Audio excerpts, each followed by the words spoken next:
உண்மையாகவே இப்பொழுது சுரபி மிகப்பெரிய சிக்கலில் மாட்டியிருந்தாள். அவள் ரன் செய்து கொண்டிருக்கும் புருஷோத்தமன் ஆர்னமெண்ட்ஸ் கம்பெனிக்கு ஆப்போசிட்டாக தீனதயாளனும் யஷ்வந்தும் அதே பெயரில் கம்பெனி ஸ்டார்ட் செய்தனர்.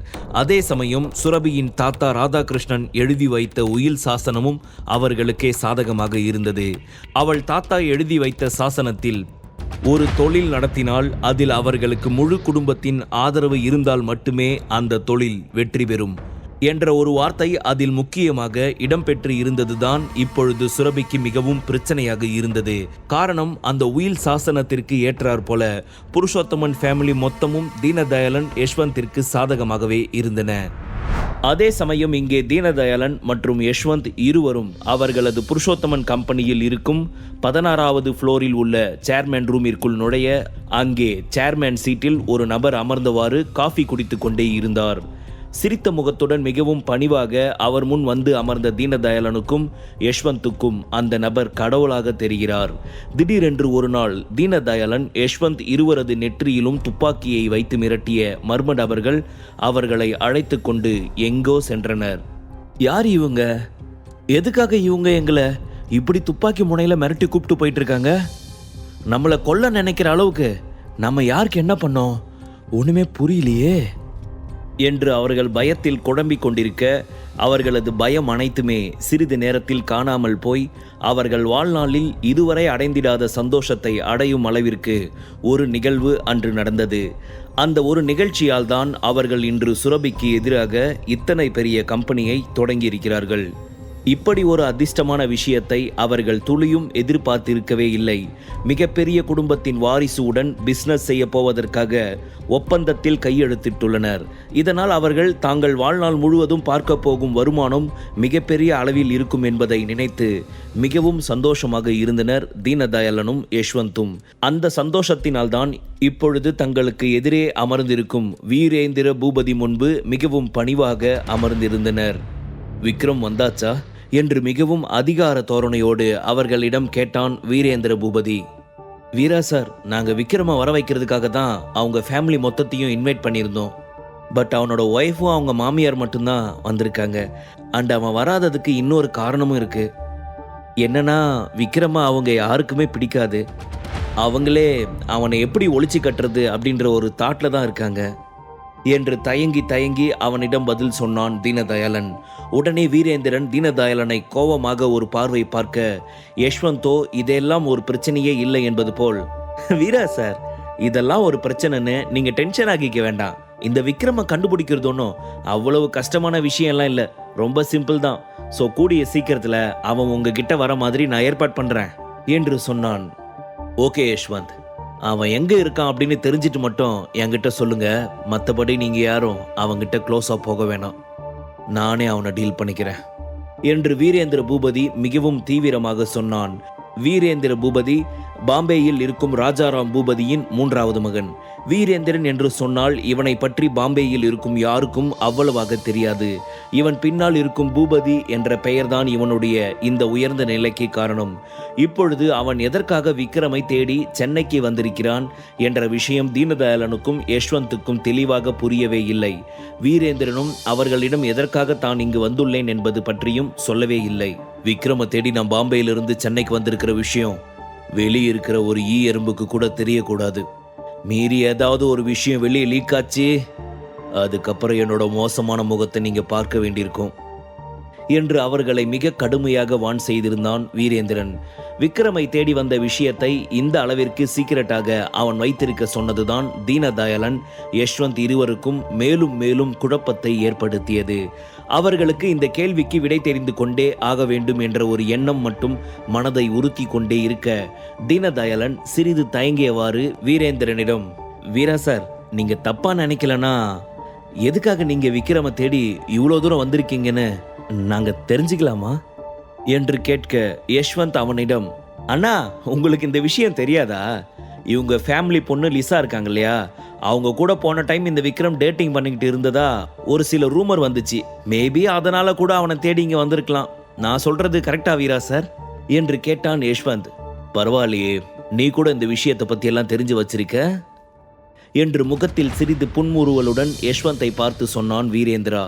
அவர்களது கேள்விக்கான பதிலை வீரேந்திரன் அவர்களிடம் இறுதி வரை தெளிவாக சொல்லவே இல்லை. உண்மையாகவே அவன் எதற்காக விக்ரமை தேடி இவ்வளவு தூரம் வந்திருக்கிறான் என்பதை பற்றி நாம் போக போகத்தான் தெரிந்து கொள்ள வேண்டும். தீனதயாளனும் யஷ்வந்தும் அவர்களது கேள்விக்கான பதிலை அவன் சொல்வானா மாட்டானா என்று ஆவலாக அவன் முகத்தையே பார்த்து கொண்டிருக்க, அவர்களது இந்த செயல் ஏனோ வீரேந்திரனுக்கு சிறிது எரிச்சலை வர வைத்தது. இங்க பாருங்க, தேவையில்லாத விஷயத்துல எல்லாம் நீங்க தலையிட வேணாம்னு நினைக்கிறேன்.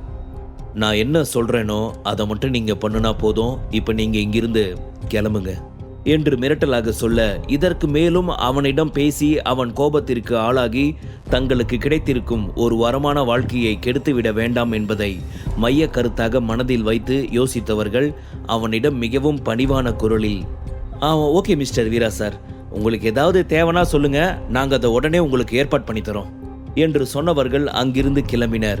அவர்கள் அங்கிருந்து கிளம்பிய பின் ஒரு நபர் உள்ளே வந்தான். அவனை பார்த்த வீரேந்திரன், என்ன கோபி, விக்ரம பாத்தியா? அவனை பார்க்கும்போது உனக்கு என்ன மாதிரி தோணுச்சு என்று கேட்டான். பாஸ், நான் அவனை பார்த்த வரைக்கும் இப்போ நமக்கான சான்ஸ் இல்லாத மாதிரி தான் இருக்கு. கண்டிப்பாக நம்ம பிளானை எக்ஸிக்யூட் பண்ண கொஞ்சம் டைம் வேணும்னு நினைக்கிறேன். பாம்பே சிட்டியில் அவன் எவ்வளோ பெரிய சக்தி வாய்ந்த ஆள் அப்படின்றது நம்மளுக்கு ரொம்ப நல்லாவே தெரியும். அப்படிப்பட்ட ஒரு ஆளை நாம் ஃபாலோ பண்ணுறது அவ்வளவு சாதாரண விஷயமெல்லாம் இல்லை என்று கோபி சொன்னான். உண்மைதான் கோபி, விக்ரம் மாதிரி ரொம்ப பவர்ஃபுல்லான ஆளை நம்ம ஃபாலோ பண்ணி அவனை பற்றின இன்ஃபர்மேஷன் கலெக்ட் பண்ணுறது அப்படின்றது ரொம்ப பெரிய சிக்கலான விஷயந்தான். இருந்தாலும் நீ ஃபாலோ பண்ணிக்கிட்டே இரு. கரெக்டான டைம் வரப்போ நாம் வந்த வேலையை நம்ம பார்க்கலாம். இப்போ நீ இங்கிருந்து கிளம்பு என்று சொன்னான் வீரேந்திரன். ஓகே பாஸ் என்று சொன்ன கோபி அங்கிருந்து கிளம்பினான். அதே கம்பெனியின் 12வது ஃப்ளோர் முழுவதுமே கெஸ்ட் கூட்டத்தால் நிறைந்திருந்தது. புருஷோத்தமன் குடும்பத்தை சேர்ந்த 100க்கும் மேற்பட்ட ஃபேமிலி மெம்பர்ஸ் அந்த இடத்திற்கு வந்திருந்தனர். அவர்கள் ஒவ்வொருவருக்குமே தனித்தனியாக சொந்த நிறுவனங்கள் உள்ளது. சுரபி தன் குடும்பத்தின் விஐபி நாற்காலியில் அமர்ந்திருந்தால் தீனதயாளனும் யஷ்வந்தும் அவர்களுடன் பேசுவதற்காக அங்கே வந்தனர். இவர்கள் 3 பேரையும் சுற்றி அரைவட்ட வடிவில் அமைக்கப்பட்டு இருந்த டேபிளில் புருஷோத்தமன் ஃபேமிலியின் மொத்த குடும்பமும் அமர்ந்திருந்தது. சுரபி, நீ எவ்வளவு நல்ல பொண்ணுன்னு நான் உன்னை நம்பிக்கிட்டு இருந்தேன் தெரியுமா? ஆனால் நீ இந்த மாதிரி பண்ணுவன்னு நான் உங்ககிட்ட இருந்து கொஞ்சம் கூட எக்ஸ்பெக்ட் பண்ணவே இல்லை. நம்ம புருஷோத்தமன் ஃபேமிலியிலேயே இத்தனை திறமையான ஆளுங்க இருக்கப்போ நீ திடீர்னு பதவி பணம்னு வந்த பின்னாடி வெளியே ஆளுங்களை நம்ப ஆரம்பிச்சிட்டல. இது உனக்கு சரியா படுதா என்று ஒரு நடுத்தர வயதுக்காரர் முகத்தில் சந்தோஷம் இல்லாமல் கவலையுடன் கேட்டார். அவரது இந்த கேள்வி சுரபியின் மனதிற்குள் சுருக்கென்று முள்ளால் குத்தியது போல் இருந்தது. சுரபியின் குடும்பத்தை பிடிக்காத இன்னொரு பெண், உன்னோட குடும்பம் உண்மையாவே வெக்கமில்லாதது.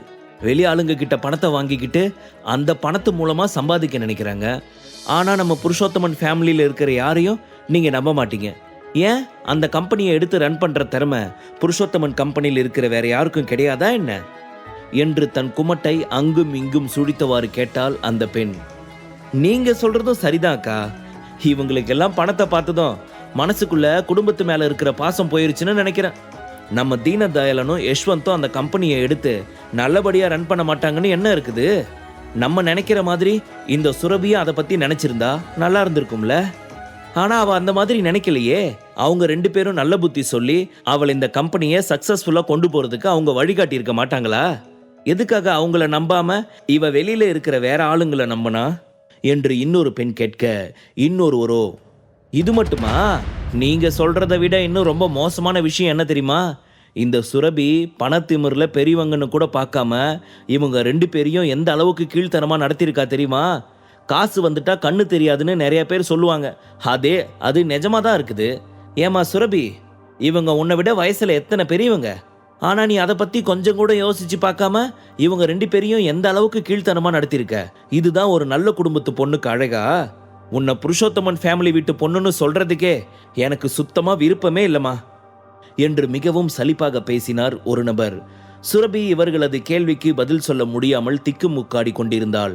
ஆனால் நடந்த அனைத்தையும் யோசித்து பார்த்தவளுக்கு இவர்கள் பேசுவது எதுவுமே நியாயமாக இல்லை என்பது போல்தான் இருந்தது. இப்பொழுது அவள் ரன் செய்து கொண்டிருக்கும் கம்பெனி முழுக்க முழுக்க அவளது பெயரிலேதான் இருக்கிறது. அது மட்டும் இல்லாது தீனதயாளன் யஷ்வந்தின் நரித்தனமான தந்திரத்தை அவள் மிகவும் தெளிவாக தெரிந்து வைத்திருந்தாள். அவர்களை நம்பி தனது கம்பெனியை ஒப்படைத்து தனக்கு சமமாக இருக்க வைத்தாள்.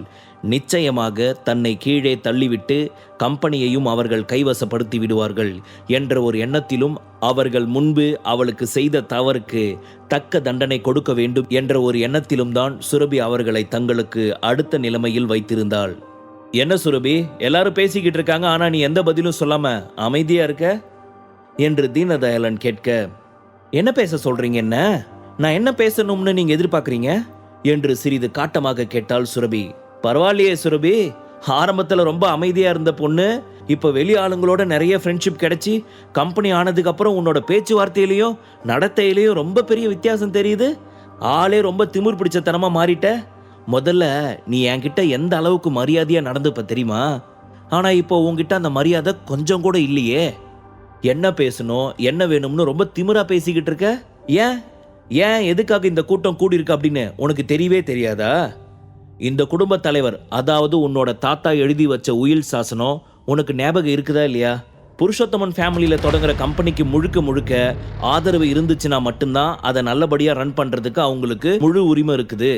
அந்த வகையில இப்ப நாங்க ஸ்டார்ட் பண்ணியிருக்கிற கம்பெனிக்கு தான் நம்ம மொத்த குடும்பமும் ஆதரவா இருக்குது. ஸோ உன்னுடைய கம்பெனியை கைவிடுறது தான் எங்களுக்கு நல்லதுன்னு தோணுது.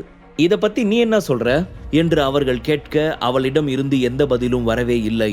மாறாக அவள் மனம் கோபத்தில் கொதித்து கொண்டு இருந்தது. என்ன ஆளுங்க இவங்க? தனி ஒரு பொண்ணா நின்று நான் எந்த அளவுக்கு இந்த கம்பெனியை நல்ல நிலைமைக்கு கொண்டு வந்திருக்கேன். அதை நினைச்சு என்ன பாராட்டாட்டியும் பரவாயில்ல, எனக்கு துரோகம் செய்யாமாச்சு இருக்கலாம்ல.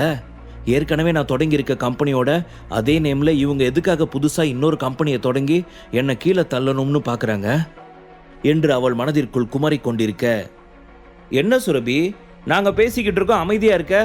இப்போ உன்னால அந்த கம்பெனியை கைவிட முடியுமா இல்ல நாங்க அடுத்த ஆக்ஷன் எடுக்கட்டுமா?